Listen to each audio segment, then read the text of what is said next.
What's up guys, Film Rich here, and today we're breaking down one of the most intense and emotionally loaded sequences in Marvel's The Punisher. This episode is where everything collides. Frank Castle, Billy Russo, Dina Madani and Lewis Wilson all converge at the Royal Hospitality Hotel, and by the end, no one is left untouched. We've got a few assassinations, betrayals, bomb threats, and the moment where the truth about Anvil finally starts to come out.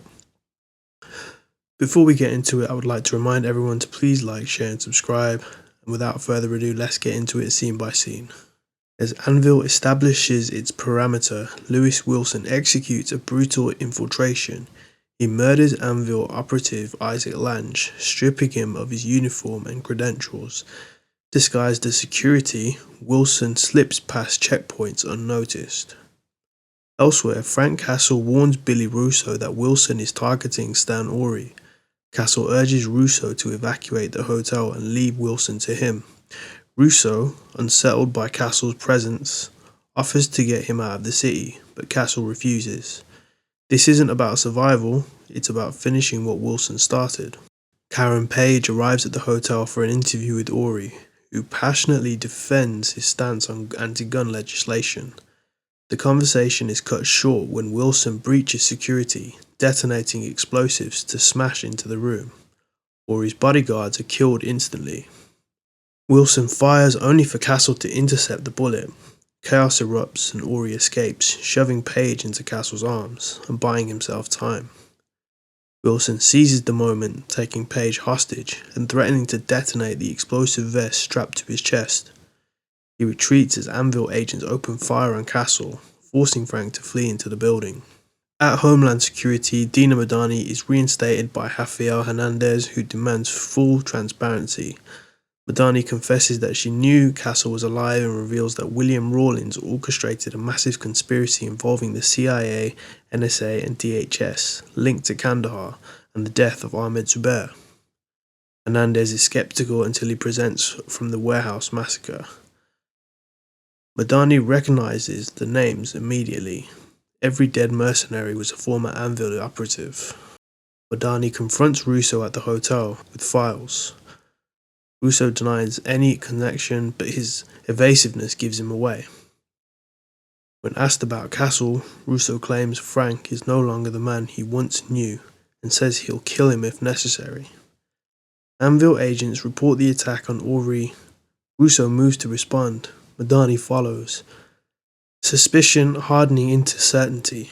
Castle pursues Wilson through the basement, dodging Anvil agents until Madani corners him. She insists Castle is not a terrorist, but orders him to drop his weapon and face justice. She wants him to expose Rawlins and Operation Cerberus in court. Castle refuses, realizing Micro has been feeding Madani information behind his back. The standoff ends when Russo arrives and shoots Castle, defying Madani's orders. In that instant, Madani understands everything. Russo was working alone with Rawlins and he murdered Sam Stein. Before Russo can silence her, the NYPD storms in and arrests them both. Wilson drags Page into the basement kitchen, visibly unraveling.